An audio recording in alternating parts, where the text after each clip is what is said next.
Hey guys, welcome to the Emergence Podcast, a podcast that aims to empower fitness professionals through candid conversations about building sustainable minds, bodies, and businesses. I'm your host, Laura Gunder, ex-professional ballet dancer turned classical Pilates instructor based in New York City, sharing my insights from a decades-long journey navigating an industry with no set path to success. Thanks so much for tuning in. Hey guys, welcome back to the Emergence Podcast. Today, I am so excited to speak to Sara Talbert. Thank you so much for joining me. How are you doing today? I'm doing wonderful. How are you, Laura? Good. Thanks so much. I'm very excited to speak to you because you've had over 25 years of experience within the Pilates industry. And I feel like that is something to really celebrate because this industry can be very difficult to think, sustain, and manage. And you also have a family. And so I'm really excited to sort of chat and ask you some questions about that. Would you mind sort of giving me a brief background about how you came into Pilates and kind of your journey and experience with Pilates? Sure. When I was in college, I heard about Pilates, which was like back in 1998. I went to CU Boulder, and I heard it was good exercise for core. Back then, I was a big runner. I still run a little, but not as much. And I was doing marathons and cycling, a lot of cardiovascular exercise. And so I wanted to see what Pilates was all about. And I took my first lesson with, I can't remember who it was. I think it was Deb Ioli up in Boulder. And I thought, this is so great. I need to do this. So I took that first lesson. And then where I live in Denver at the time at Greenwood Village, I would come home for the summers and the athletic club opened up a Pilates studio. I think it was one of the first Pilates studios opened in an athletic club called Studio P, we called it. And so I started lessons there with a woman who was not classically trained. And I still really liked it, but I felt like there was more to learn and more to know. And so that led to me learning about peak Pilates. So after taking a whole bunch of lessons with her, and I thought, okay, I want to learn how to become a teacher. So I found peak through Boulder and went through the teacher training program. And by then I had been married. So I was like 26 when I got married. And I have three children. Back then they were babies. I started having babies and going through the peak training. And then eventually I loved it so much, I became a teacher trainer for peak. So I was doing trainings and I would do those on the weekends and end up having like a whole 2, 3 weeks without a day off because on the weekends. And that led to me leaving my job at Greenwood. I was a manager at Greenwood and a teacher trainer. And I opened my own studio right before COVID called B Pilates with a partner, Kelly Gilbranson. And that's where I'm at now. And you have quite a large like following on Instagram. You teach and you have your own teacher training program now. Is that correct? Or Well, what I've done is I still work for Peak, but Colorado somehow lost their ability to host trainings and in the state. So Mm. I can still teach for them, but I don't as much anymore because I'm so busy with the studio. And I still have two kids at home. And so trying to spend time with them, you start to realize that this time is limited. And so I started Instagram when everyone was really bored during COVID, and I really had no idea what Instagram was. And Kelly did it a lot. And I'm like, okay, I guess if you have a studio, you have to do that. And I just kind of figured out what people liked to watch. So I'm a very traditional teacher, but I also like to show my creative side and different things you can do with movement. I really think it's important on Instagram to help people see how it's accessible movement. I feel like not everybody has all this equipment that I have in the studio. So I try to think about the things that they could do maybe with just one prop.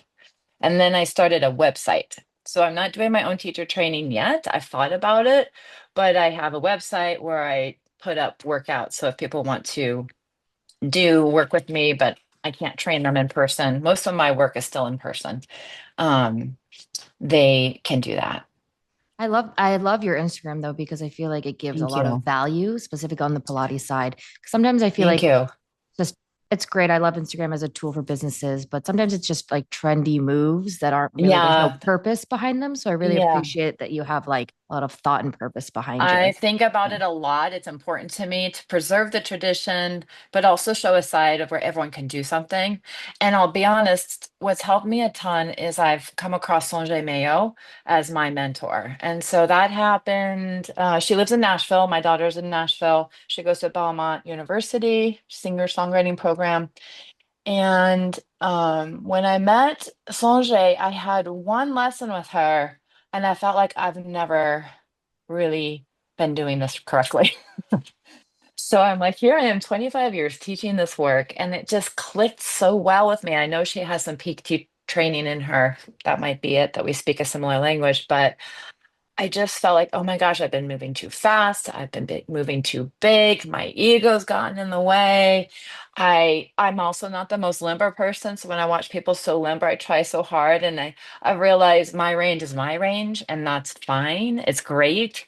So I've learned so many lessons from her, and she came out to the studio May 2nd this year, and we had a wonderful weekend with her where we brought a bunch of teachers in for that. So I feel like I was born again. That sounds so silly, but Oh, not by at all. having someone like her, and I've traveled, I've seen different teachers, I've had a lot of mentors, but this one, for some reason, this one lesson really struck my interest again to dive deeper into the work, to learn these exercises that maybe I've been struggling with or don't quite have a handle on, even though I've learned them before, right? So I feel like just can't ever you can't get bored in the industry. It's so exciting, the different layers to the work. And so I think it's truly what I meant to do because I still so passionate about it. And I think I try to share that on Instagram. No, I love seeing that. And just the way you're talking about how this work kind of it never gets boring. And kind of want to Mm-mm. circle back to the role of mentorship in longevity for you, because clearly like you're building such an amazing business for yourself and you already have such a amazing, presence on social media and also probably clientele. But the fact that you're still investing after 25 years in your own Mm-hmm. mentor, because I know a lot of Mm-hmm. people listening are newer to Pilates and I get some Mm-hmm. questions, and I think people get very overwhelmed in the beginning. Like you Mm-hmm. were saying, you're like, oh, I'm not flexible enough, or I don't Mm-hmm. understand it. And it can be Mm-hmm. very overwhelming. So for newer Yes. teachers, do you have like any advice or Yeah. anything that you kind of struggled with that would be helpful? Yeah, I would say you have to start somewhere. We have a young lady learning right now how to teach, and she's going through a certification program here in Denver. And she's like, "Oh my gosh, I have to memorize the order and I have to learn all these exercises." And I still remember being there. I would say the list in my head going to sleep. I still have to look at the order sometimes. And so I would say not all of us have the best brains for memorizing orders and phone numbers and all that stuff, addresses. Some people do. But it's more in experiencing the work and it's more in teaching the work. So you have to learn to teach. And the only way you can learn is by starting and making mistakes. And when I would do teacher training, I would tell people, you're going to learn from your mistakes more than anything. And I think about some of the exercises I taught when I was 20. I just turned 50 in March. It's Oh, hard to say wow. that, You look but amazing. well, you're amazing. Thank you. I work hard, but I think about these things that what I used to teach. And I was like, I can't believe I taught short spine stretch to that woman, or I look back. And so no one died. Everyone's still alive. And you just keep learning what's working and what's not. And you have to be curious. You also have to be coachable. You can't get your feelings too hurt. So many times I've been told, kind of mean stuff. The industry can be mean. Some of the instructors aren't that nice out there that are, looked up to. And you just have to keep moving and remember not to be that way to other people. So when someone has been rude to me in the past, I say, this is a lesson for me to not pass this on because that's not who I am. I want people who want to try, who want to work hard to feel successful. And so I'm really good at trying to show them just got to keep trying and you've got to teach, you've got to get really uncomfortable. I remember one of our drills was just standing and teaching to pass and it was like they'd have nervous breakdowns because it's stressful. But the more you do that, the more you put yourself out there, it becomes less stressful because you've had practice. Yeah, I like those are really important things you said, like curiosity, being coachable, which I think is incredibly important. You're not going to get better if you're not Huh? coachable. Mhm. And I think I like, yeah, like humility and just empathy for yourself and just that it's a learning Yeah. process and Yeah. nobody's perfect. And then kindness. I really like that you said that because I think that Yeah. takes you further in this industry than any other skill, actually. Yeah. Kind and have empathy for the person you're teaching. Figure Yeah. out what they're doing well and figure out a way to coach them to do better without them like thinking, I'm not good at this, because they won't come back. So a lot of the clients I see, honestly, I've been seeing since I started the job. I'm very blessed. And I have probably made mistakes where people haven't come back. But I certainly try to learn from what was that all about or what could I have done better? And then eventually you have a really thriving business. And they become your community. One thing that I've done that's been really great. My husband's in the industry. He's a personal trainer, and he's partners. His partner is my partner's husband, so it's a couple's business, and we've created this amazing community where people come to our gym, and they've all gotten to know each other. They do business deals? They hang out after. So I think that's the other thing is getting your people to know each other, and that helps a whole lot. Community too. Yeah. I love Yeah. that. Yeah. I think that's obviously what people want to like. I think the studios that do the best cultivate a sense of community and like smaller Hmm. studios do well because people feel Yeah. valued and when your Yeah. clients feel valued, they're going to come back. Hmm. I Yeah, mean, for that's like sure. business one-on-one, right? Your clients kind of Yeah. always first. But Yes. there's something you said that I kind of wanted to go back to. And you said, you learn from past mistakes. You lost some clients. I've had that too. Hmm. Sometimes you just don't vibe with a client, or maybe there's like Yeah. Hmm. misunderstanding. Can you give me an example about that? Because I know Sure. also a lot of like newer teachers, that happens to everybody. That's just part of the learning Hmm. process. Yeah. I think maybe you didn't vibe with the client. One time I had a class, I was really young, and I remember someone came to me after and said, you gave adjustments and corrections to everybody but me. And I thought, oh, I think you're actually right. I don't remember going around to you. And I don't know why I didn't. I don't know if I didn't like her or if I just was afraid of her. Who knows? So I learned you have to, if you're going to touch somebody or give them a hands on or say their name, say everybody's name.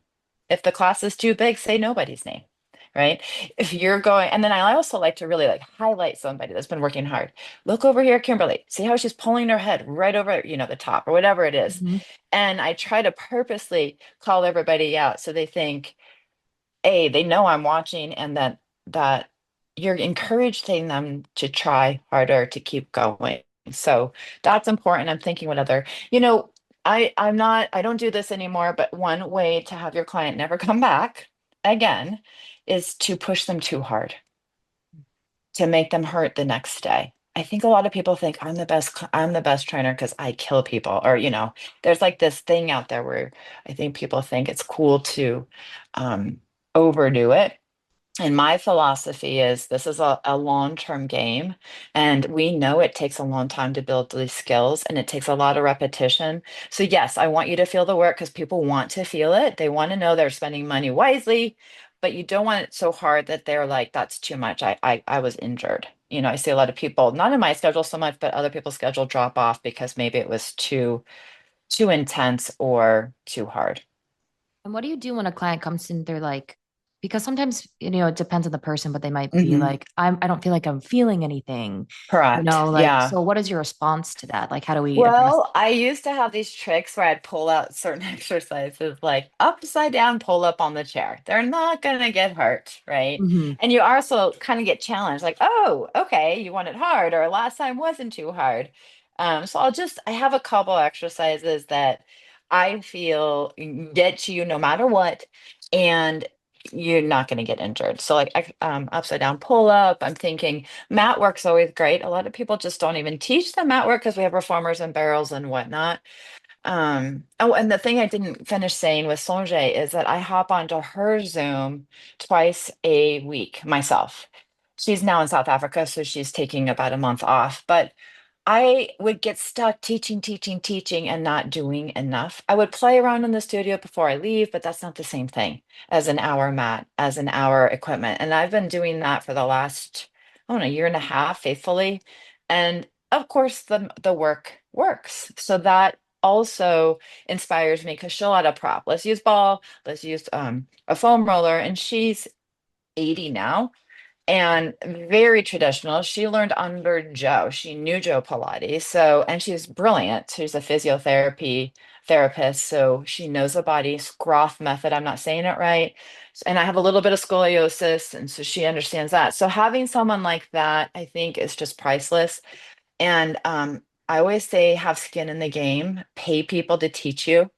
I don't do trades anymore in my business. And if people cancel, I charge them. I promise to myself my time is worth it. And so if people aren't valuing that time, I still do charge them. And I just do so that, it makes sense to me. And I think that can be one of the most frustrating parts of Pilates as a teacher is just the late cancellation and there's all that. We have to spend a ton of time on that. So that would probably be the hardest part for me. I like that you said that, but I think it's everything is connected, right? So like valuing yourself Hmm. means that you're making those times to invest in your own mentors and teachers, and that costs money. So I think that should be reflected in the It does. respect from your clients, because if you're Yeah. putting that much investment in yourself, your time Hmm. is valuable because It you're is. investing in yourself. And so I Hmm. think it's a respect thing. That can be hard though. And when you're first Hmm. starting, you It's know, so hard. so hard because you're It's like, oh, so hard. are they I going to come know. back? But like Yeah. you should stand firm in those boundaries and be like, no, I spend a lot of money and time on the Hmm. work to better Hmm. understand it for you. So therefore it's Correct. valuable. And usually they don't mind. It's more me. I'm like, oh, I don't want to. But I just decided that I'm just going to kind of make a rule for myself that, if it's with, if it's not enough notice and I don't have enough time to fill the slot, that um, I do charge for cancellations, but I don't get that many. It's just, I think that can be a hard thing for new teachers, and that's something that's talked about in the studio all the time. Oh, she just called, she's not coming, or something like that. I hear Right. teachers talk about. So, yeah, I mean, I try to be human about it as possible. If it's like an emergency and somebody's in the emergency room, that is a completely different situation than just like a something yeah, came up, yeah, like if it's yeah. something Or I important. hit the dermatology appointment hard yesterday. I'm like, sorry. That's not my fault. I'm Exactly. like, they're getting charged. So yeah, can we talk a little bit about business? And so you and Mhm. your husband both are in the fitness business. Yes. Like, So we met at the athletic club I worked at for 25 years. I worked my way up to being a director and it was a lovely job. He was the personal trainer there and I actually built out the studio. They bought a ton of equipment and remodeled, added a whole Pilates wing. So it's something I'm very proud of. Um, and our kids were raised there. They had a kids club. So in the summers, the kids would go to the kids club and it was great. And then we hit a day. I don't know if you ever had a day like this. I was in my office. I remember it vividly, typing on my computer and I just said, I can't run this budget one more year, with a 3% increase. And there was a lot of desk work involved. I taught a lot, but half of it was desk work. And so my husband was feeling the same way, and we both decided to leave and open a gym together. And we joined forces with another couple. So he is a strength coach, and he went to UNC up here in Colorado, and he also got a degree in athletic training. So that's an extra specialized training he has. And it helps that he is just as passionate about the work. He loves Pilates. That's not his main thing because he loves building muscle. But he'll sometimes pop into my videos or say, I really need to start doing that more because he sees the value and he's a smart guy. And then we're both also very passionate about cycling, outdoor cycling, cardiovascular work. So I believe you need to strength train. I believe you need the Pilates for mobility, and I call it body organization and the hmm, mind body connection, and just keeping everything moving as well as your body can move. And I call it the anti-aging medicine, you know? I mean, And look then, at you look amazing. So oh, it's thank you. working. I keep trying to do the things I could do. I'm like, can I still do this one? And I'm not that old, but you do feel yourself. Yeah. I last summer I had sadly I did something to my big toe and I had to have toe surgery. I'm like, who has that? That's terrible. But I think all the years of running, I gathered a little arthritis in my big toe and had to have surgery, but I used Pilates to help rehabilitate that. So now I have the other thing I think is helpful is to have empathy for people's pain, like now I know what it really feels like to have joint pain. I never had that. I know what it feels like to have a slip disc because when my kids were little, I was picking them up so much, my back hurt.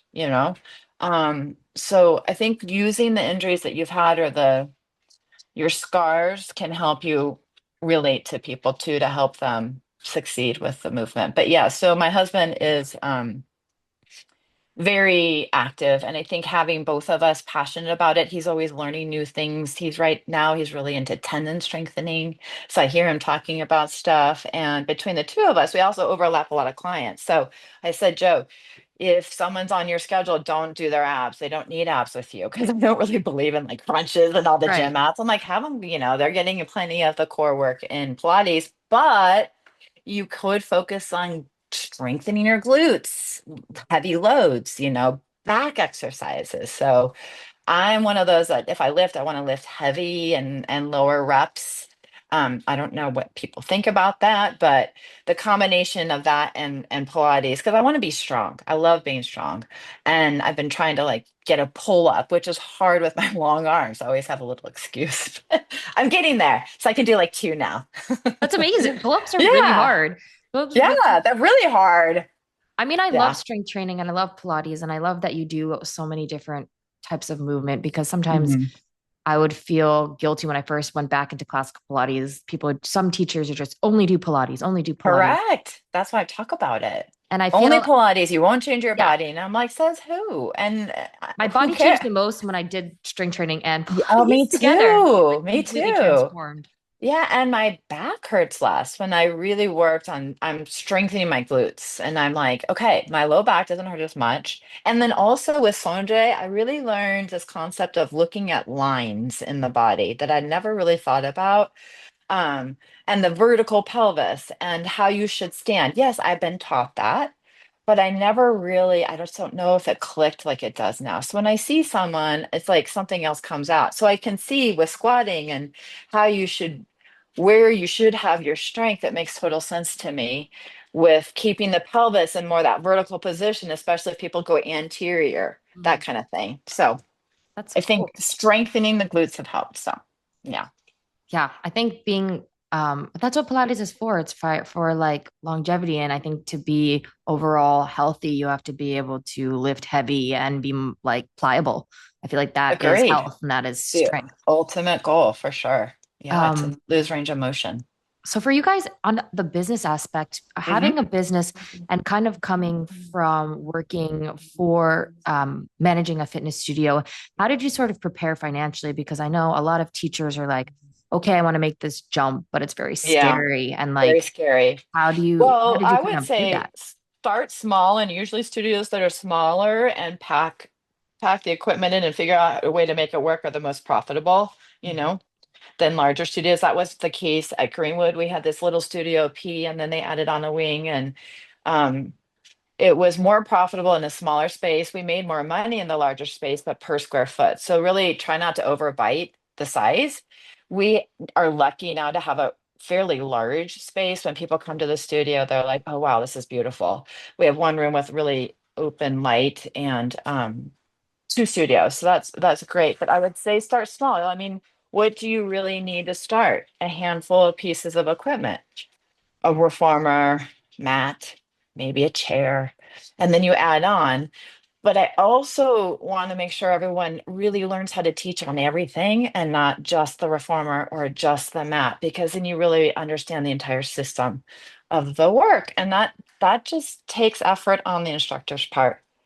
You Yeah. have to read, you have to study, you have to be curious, like we talked about earlier. But start small. And I'll tell you that jump was probably the scariest thing, second scariest thing I've ever done. It was scary. What if no one comes? No one's going to see me tomorrow. Your head goes to dread, right? No one's Right. going to arrive, and my only client will be my mom, but that's okay. That's okay. And you have to be willing, like if you're coming from another place, like I was, I had to be willing to start over again. And it happened to be, I was 45, happened to be a part time in my life where I wanted it so badly. And I don't know why I didn't do it a little bit earlier. I think because my role was solid where I was, but and then it turned out to be kind of a hard thing because my boss kind of got upset and tried to, do things and accuse me of things, but that all settled down. So it's not easy. But anything that's really hard like that is always worth it if you're in it for the right reasons. And I think the world is so big. There's enough, there are clients for everybody, right? So if you're good at what you do, that the clients will find you. You just have to get really good at what you do. And so I think there's going to be enough clients for where I used to work because I think the concern was that they would follow me. But the world is quite large. And I even did the math of how many people lived in Greenwood Village. I'm like, there's plenty of people. So I think, and then marketing, our studio really doesn't do any marketing. We used to put a little ad in this local magazine we have, and I think it helped a little bit, but it was like, I don't know, 250, $500 a month. And so we stopped doing that and really just use my social media. Kelly and I will collaborate on posts here and there for our studio together. And then I just think social media, Instagram, although it can be super annoying, I get it, it's a free way to put yourself out there and to share your message. So I think that helps me a lot. And then just referrals.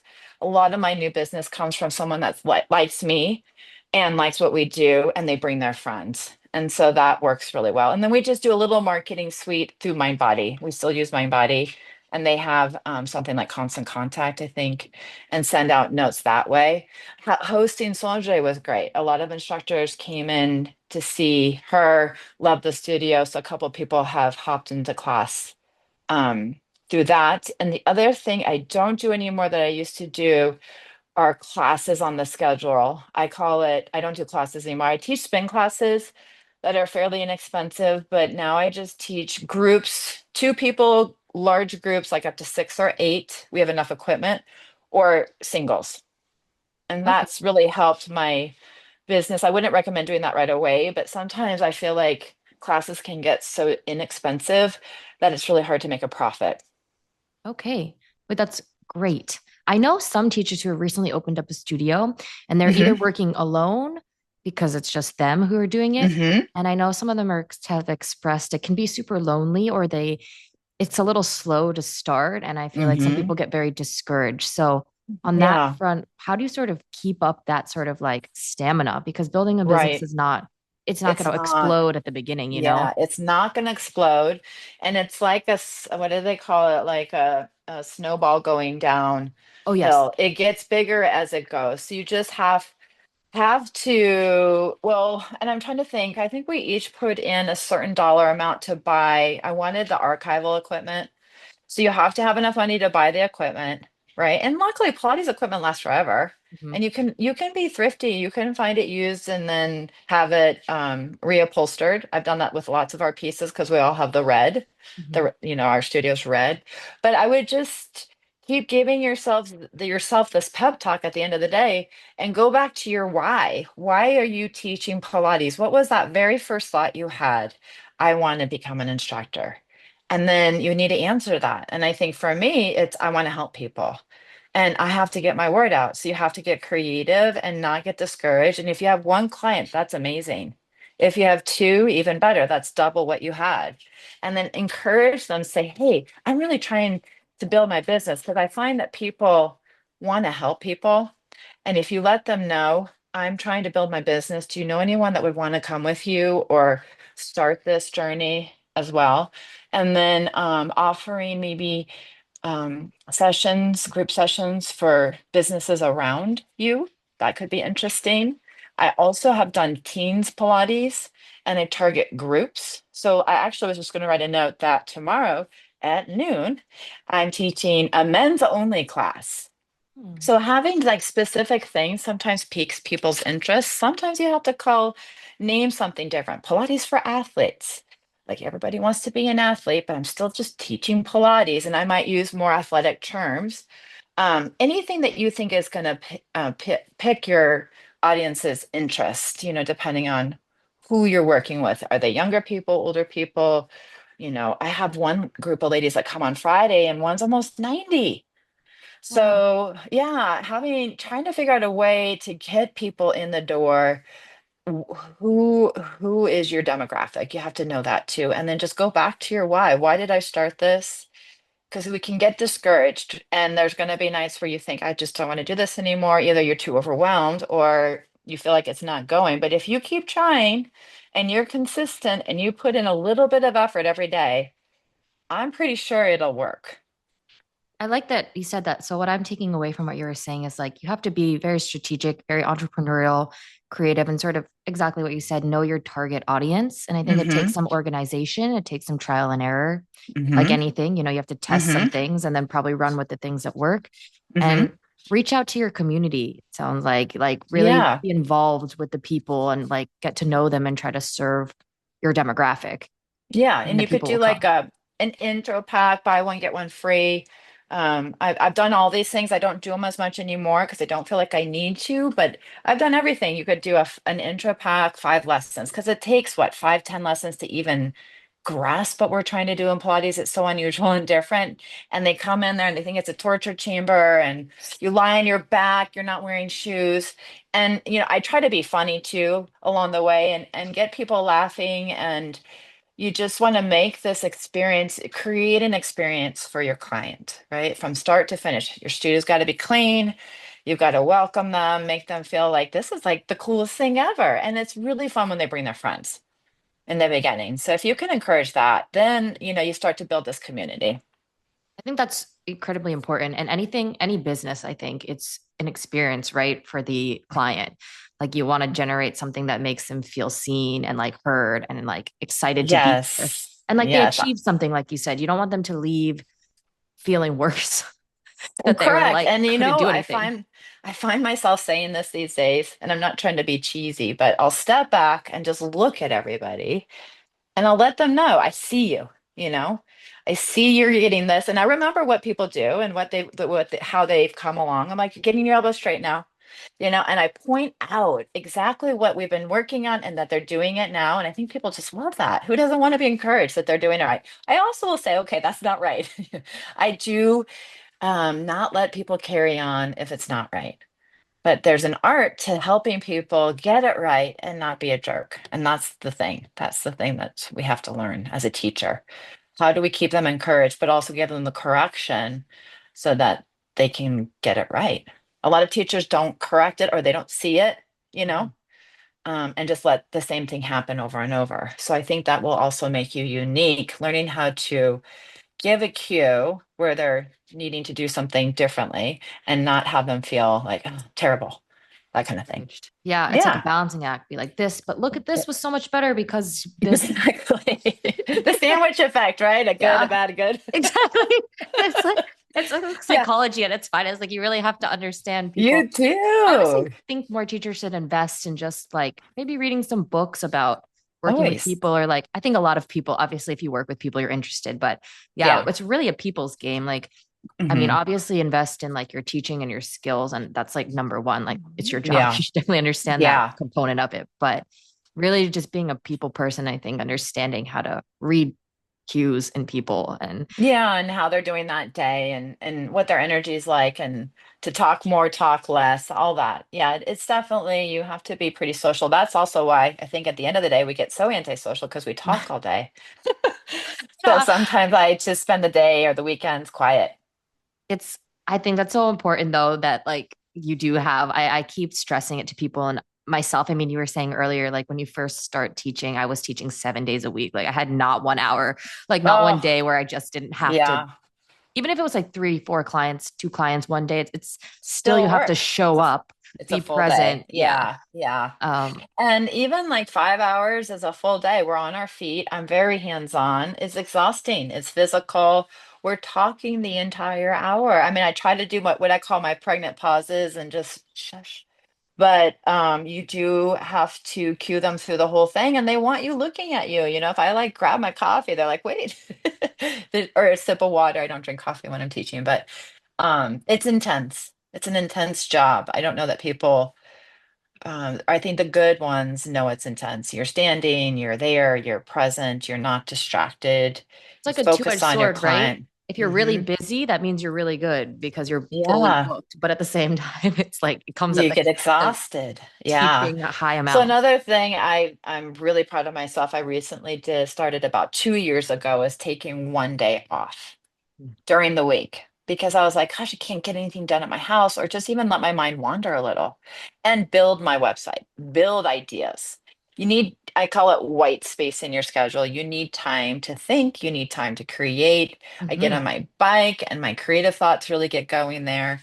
So I think Romana would say, don't overwork yourself, finish by one.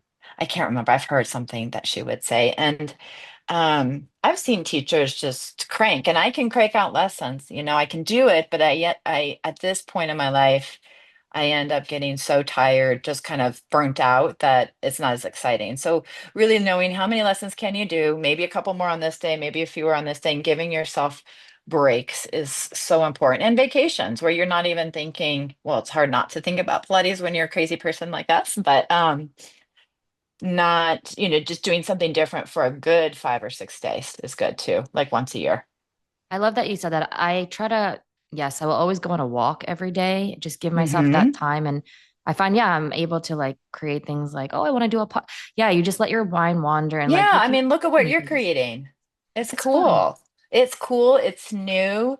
I was excited when I saw that you were doing this. I'm like, that's awesome. I don't even know how to do a podcast. Like, and you figured out you got the equipment. I mean, you have to do these things, right? You have to buy stuff. You have to, I mean, But it just um, keeps like it just keeps the vitality of like what I it's just like go for your yeah, interests. And I think it makes yeah, me excited about life and I can bring that into the studio. yeah, And when I was just cranking out sessions, I could feel myself yeah. not being present Correct. and not feeling the joy of the work. And then my clients could Hmm. feel that. And that's one of the reasons like I did this I because I was like, know. I it's know you not can right. kind of feel when it's not right. You're like, uh-oh, I need to do something. If it's getting a new teacher, I see Katie goes out and gets, Mhm. instruction from somebody else. And so, oh, that's the other thing I like to do. I'm so silly, but if I travel somewhere, I like to try to get a lesson. Mhm. So my daughter had she did a semester abroad in Brooklyn. It's not really abroad, but from Nashville. And so I got to go see Blossom, and that So was super fun. fun. And then I got to see Katie. I think I saw you as well there. I didn't get a lesson with you, which I'll do next time. But it's important to just try to put these things on your schedule, and it just kind of it refuels your passion. And connect with other teachers because it's like Yeah, there's enough. I love like this is something so lovely. Like anybody I've reached out to, like there are some not as nice people, but majority of the people in the fitness world are super helpful and would love to connect. Like we need each absolutely. other and like everybody Yes. has a different perspective and it's just Yes. so fun to like move with different people. So fun and learn from them. I'm like, oh my gosh, once in a while, Michelle's working in our studio now. I'm like, I've never seen that. That's so cool. Do that again. Yeah, that's so Or cool. how she used the dowel, or just little things. And when you've seen a lot, the things that you haven't seen, they pop out at you. And it's just fun to be around people so it is hard to, I think you mentioned work alone in your studio. I think if you could get a partner, it's good because you learn from the other people you're around, and it's a little more social. But some people do great with just themselves. So, but I think that would be a little hard. Mhm. I do like that you like I do get so much inspiration from the teachers at Paradigm Studio because everybody is very curious and always taking lessons. And I think it's like an energetic thing of everybody's kind of Mhm. trying to be better. So you don't really have a choice but to try to be better yourself because it's Yeah. the energy there. It's just pushing you to be, oh, that was Yes. a cool Yeah. variation and let's do Yeah. this. And it just makes it more fun. Yes, for sure. Absolutely. I remember when Katie once was telling me that she and this other instructor, their goal was to be the most challenging teachers out there, like the hardest in a good way. And Mhm. I'm like, I like that. I like that. You got your eyes set on that. And I think Katie's pretty challenging.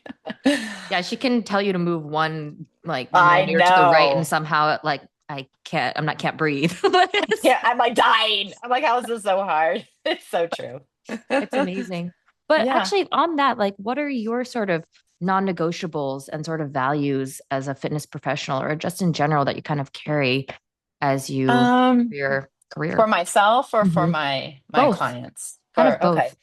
Well, for myself, it's probably getting my workout in. And I like to do, I like to sweat and do cardiovascular stuff. I think that helps with if I'm feeling anxious or stressed, that's definitely a healthy way to deal with it.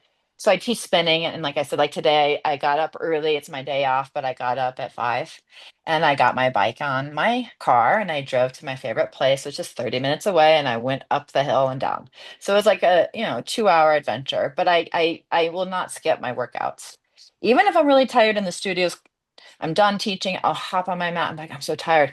And sometimes I'll film something and I'm like, okay, and then post it. And it turns out to be a hit. I'm like, what do you know about that? Because I was so tired doing it. But it helped me transition from work to home. That was one thing I used to really struggle with, especially when my kids were younger, is I don't know, it's not as hard anymore, but like getting my mind off the things I need to do at work and then coming home and being a mom or a wife. So exercise can help with that, the transition. Um, I'm trying really hard not to do, I don't mind still doing a long day, but I take my day off. Getting my food in is important because I can go a day and people arrive early and I run late. It's my own fault. And I didn't drink enough water, I didn't eat enough, and then I can feel pretty lousy at the end of the day. So I try really hard to get my protein in and my food in. That's going to help me keep going. So that's kind of a non-negotiable. I think also working with people, I'm at that place now, but people that I know really want to learn. I'm kind of picky about who I spend my time with in the studio, and I have amazing clients now. But there's been times where I've said, I don't know that this is really working. I don't know that you're getting much out of it, mainly because you're not here a lot or you cancel a lot. And I know you like the idea of being here, but you're not here. And I can't fix that. That would be something that the person has to fix. So I've had to do that a few times. But now I really can say the people I work with, I get really excited to see them, even if I see them 3 times a week. I'm trying to think the other stuff. I try to get my weights in. It's the hardest one. It's kind of last on my list, and I know it shouldn't be, but I try to lift 3 days a week, and I actually hired a personal trainer, not my husband because he does help me, but like tomorrow on Fridays I see someone at 6 a.m. and I start my day with that because that was the day I was like, God, I keep missing Fridays because I'm kind of pooped by Friday. But if I have an appointment and like I said, skin in the game, I pay him, I'll show up. Like accountability. Yeah, so I try to keep myself going in a way where people will be inspired by how I'm being and how I show up and how I look. I try to dress well. I've got more leggings than I have regular clothing. So Yeah. I can rock some legging outfits, but it's fun, like I like to try to pull myself together. And I'm always inspired by other people that do that as well. They're not showing up like they rolled out of bed, you know, they're ready to go. And so that I try to do as well. I can't think of anything else. I mean, yeah, I'd probably say those things. I like that you mentioned like professionalism. I think sometimes that gets Ugh, sometimes it's that's hard. that's like kind of the pitfall I think of a lot of teachers is they're not good with Yes. scheduling ahead. Like I always let my Yeah. clients know like a month or two if I'm going to be away for a long time. It's like I think Hmm. having that level of professionalism, showing up clean, obviously like being on Yeah. early, don't I would not even Well, on time.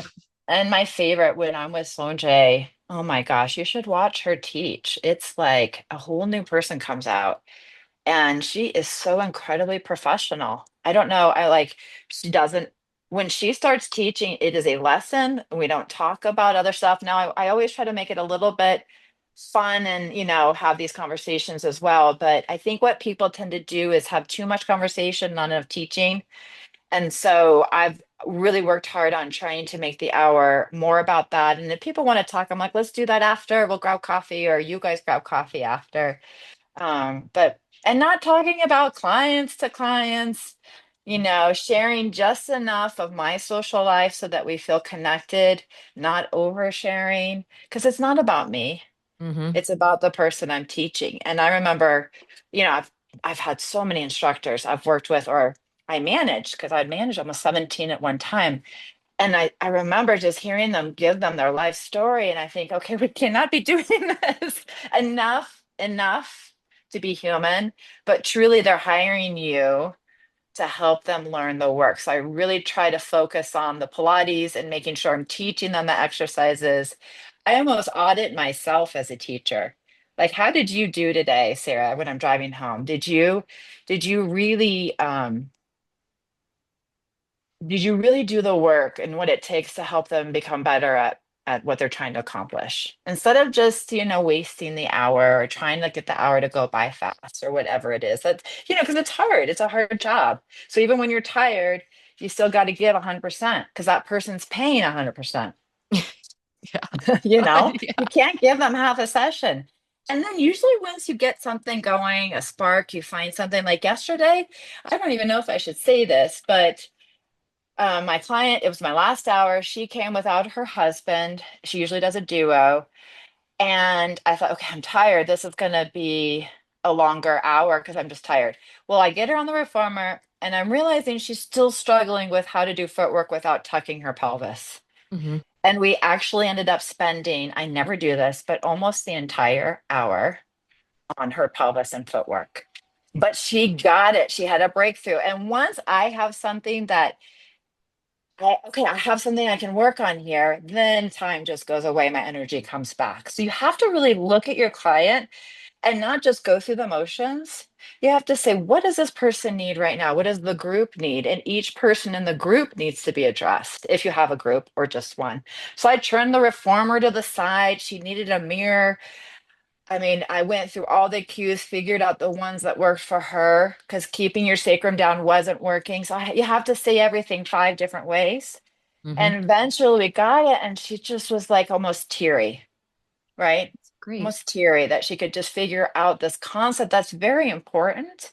But then I would see, before we'd learned it a little bit, I thought she had it, and then she would just go back to pushing up and, whatever. So finding that thing that you're going to work on with your client will all of a sudden give you energy again. No, I think that's very important. I like that you said that. Yeah, because sometimes you just get a client and you're like, what Yeah, are we gonna do yeah. today? Like, Yeah, yeah. Or if their energy is like scary low. Because I feel like I'm a big empath and I feel everything. So sometimes I try not to feel as much and not buy into it because it's their emotion, not mine. But it can be hard if someone's coming in distracted. That's the hardest one, I think, where they're just really not there. I'm sorry, say the cue again, looking at yeah, their watch, all that or the stuff. That can clock. be, yeah. Or if they come in and they're like, I have a husband and wife and they're chatting, that can make kill my energy, Hmm. because I'm just like, well, what am I here for, you guys? Come on. But, that's just part of the job. I try my best to get people locked in, and then I feel like everybody does better. No, that's true. And being an Yeah. empath, I know a lot of teachers that are empaths. That's probably why you want to be a teacher because you truly care about the work. And those are the best Mm-hmm. teachers, obviously, that Mm-hmm. truly care. But what do you Yeah. do to protect yourself? Because it's hard. Yeah. It's really hard. I follow a lot of Instagram quotes that really motivate me, and I'm trying to think if I have one that, Mel Robbins talks about this a lot.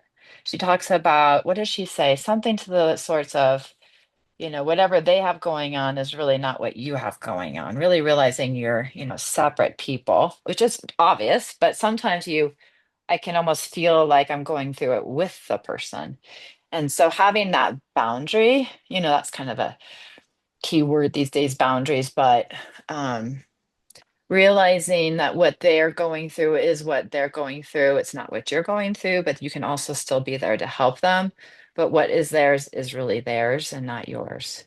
Yeah, I think that's important. I think that comes with the self-awareness aspect that I Hmm. think has Yeah. actually changed my relationship with my clients. And yeah, because I used to get so involved, but I'm like exactly what you Yeah. said.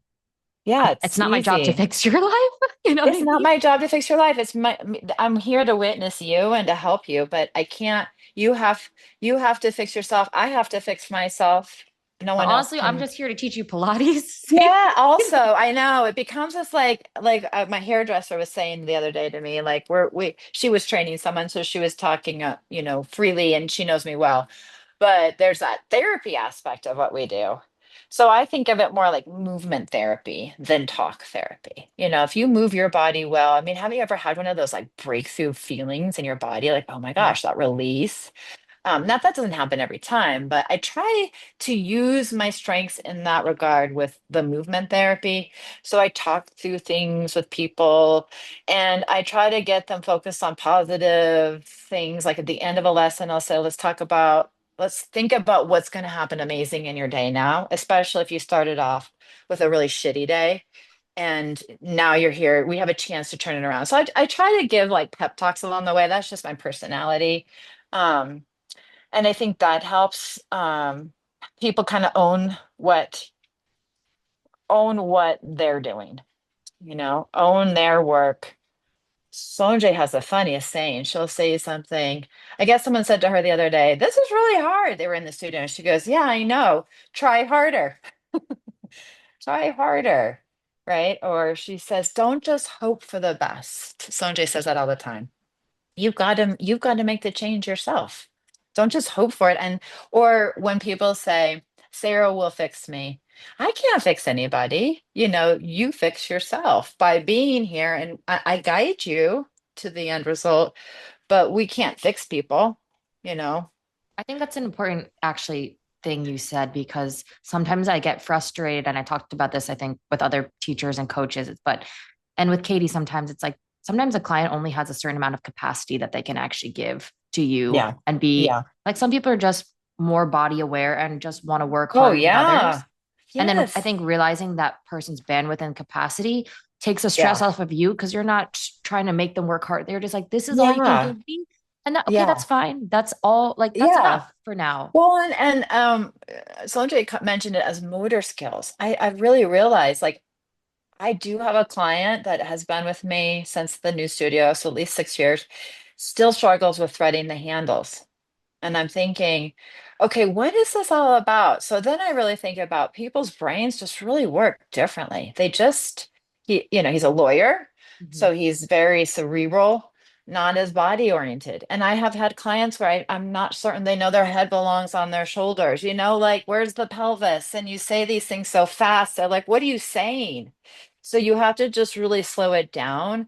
And it's not that they're not smart, Mhm. they just have a different capacity for movement. And who knows what they did as a kid? I was running around and doing gymnastics and playing. Some kids did, some adults never had that opportunity. So when they aren't doing that, especially women that are 70 or 80, they didn't probably have all the opportunities we had as kids.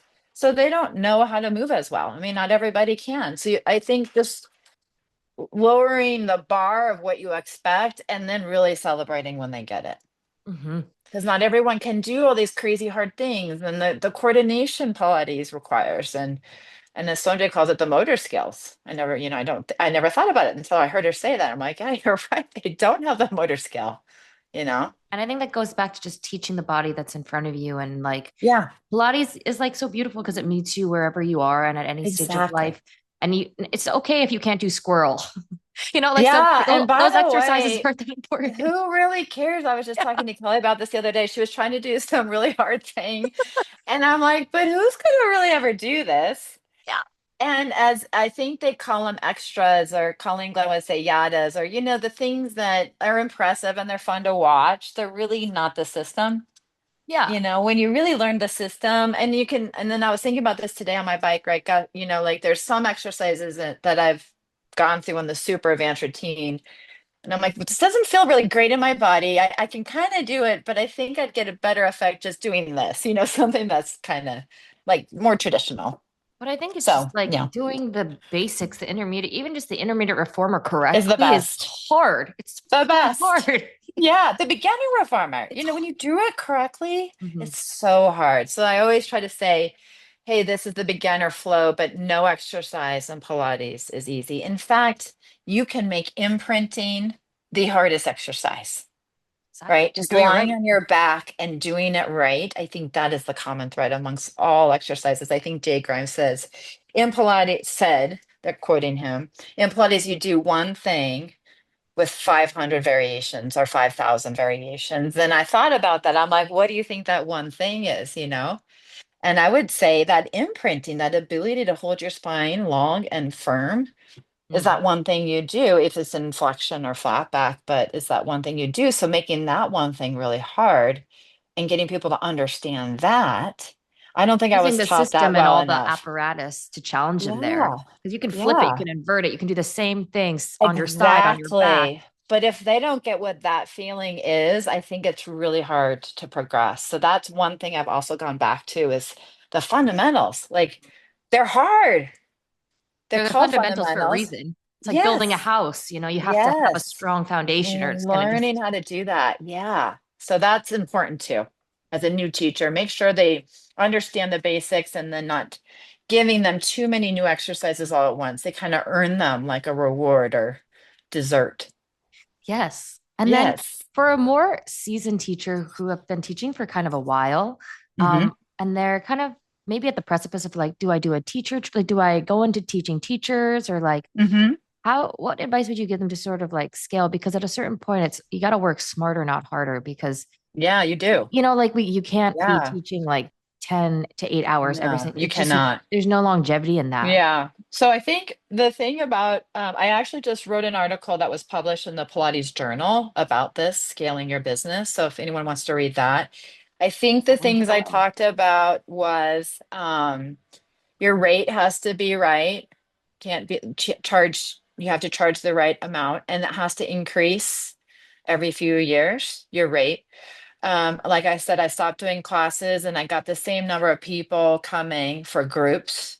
So my group rate, I can get up, 5 or 6 people coming, charging a certain rate. So I'll have a high value hour, but don't mistake that I'm not working and like, oh, they're just doing whatever. Because some people say, well, there's too many people. You can't see too many people. But with as many years as I've been watching people, I actually can. I think you almost see it better because the person that's doing something way off, it like pops out. Yeah. So, it's true. Um, and then just being firm on your policies and then to scale your business. Yes, you can go into teacher training. I did it for many, many years. It's just the last year or two that I have not. That's very exhausting. Mhm. It's a lot of work. And boy, do I love teaching a teacher. It's really rewarding, but it's a lot of work and not always profitable if you're working for somebody else. I I'm glad I did it when I did because I learned so much on how to present myself, how to speak to people, how to stand and teach and not do it. You had to learn so many things and I had to learn the exercises inside and out from their lens. I've seen it now from different lenses, but so I mean you can do that. I think the reason you would do that is just for your curiosity to learn more and to know how to work with teachers because teaching a teacher is very different than teaching a client. And a lot of the teachers that have been teaching forever now only teach teachers, right? So like on my Zoom, it's all teachers with Sonjé. She doesn't really have, I think she has one person that's I call them a super enthusiast. Once in a while you'll find them that like are so into it, but they don't teach. Right. Um, and then looking at groups, getting groups in, 2, 3 people. Um, doing workshops. I sometimes will do what I call like a master class. I might need to change that name, but I came up with it, meaning just like we it's a longer class once a month, and we go mat reformer. What do we do? Mat reformer Cadillac. And so they stay a little bit longer. I charge a little bit more for that. And I make it more of an event where I'll have like some wine and cheese and crackers after and sparkling water, just something social. Yeah. So that's a way you can earn a little bit more online. If you wanted to film yourself and start a website, that's hard too. But I realize anything that's worthwhile is going to be hard, Yeah. right? Just like your podcast. I'm sure this has not been easy for you to start this. It's not easy. It's frustrating. You have to do all these extra steps. Your stupid camera dies, the battery dies, you have to refilm these things. And then everyone looks at it and says, oh, well, what you do looks so easy. Mm. You just pop on Instagram or whatever. And it's like it's come with many tears, many frustrations. But you just got to keep trying and showing up. And then this is what I'll do now. All right, I'm tired. I'm gonna block out some time and revisit this tomorrow instead of, pulling my hair out. Charge my camera because it's this other camera, not my iPhone that I use. And the technical part can be a lot. Um, but just don't give up. And I think just increasing your rate so it's appropriate, try to get groups, and then you could could try for an online presence where you charge a fee for your classes. Zoom, you could do Zoom. I know a lot of teachers still do Zoom after COVID. I do. It's Um, actually very good because yeah, when I travel, I can still make income if I want to. exactly. Exactly. And someone just requested that I start doing a teacher one, so I'm entertaining that. I also think you just have to do something that makes you a little scared. Like the idea of me teaching on Zoom for teachers, I've done it in person forever. That idea makes me scared. So I'm like, oh, why is it making you scared? Maybe let's look into that. And just usually I'll just make myself do it because then I know I'll grow, right? So you have I also sell clothing because my mom used to have a clothing store. And I was telling my friend who was starting a different business that if like I'll get a box of clothes shipped to the studio, and if I don't unbox that box and hang the items and put it out there, no one's ever going to see it and no one's ever going to buy it. So it's the exact same thing. If you have an idea, but you just keep it in the box Hmm. and you don't buy the equipment, you don't get it out there, you don't show it, it's not going to work. So you just have to figure out a way. How am I going to make this happen? Do I have to buy the equipment first? What are my first few steps? And then just try to do those steps. And then next thing you know, hopefully you're making some progress towards your goal. I love this is so cool. I love hearing you say this because I've obviously it's reflected in your success. But I think when I was younger, I would have all these ideas and they're just kind of all over the place. But I think, Yeah. like you were just saying, it's really important to put it into practicable steps and like Yes. be start small and like just start, but Just like just start. start, but like, Open the box. yeah, just open the Yeah. box and slowly Yeah. build on Yeah. and be a little strategic, but also let Yeah. yourself kind of play. Yeah. But And yeah, and it's a do the balance. maybe do the hardest. There's this book out there called Eat the Frog First or something like Eat the Frog. Hmm.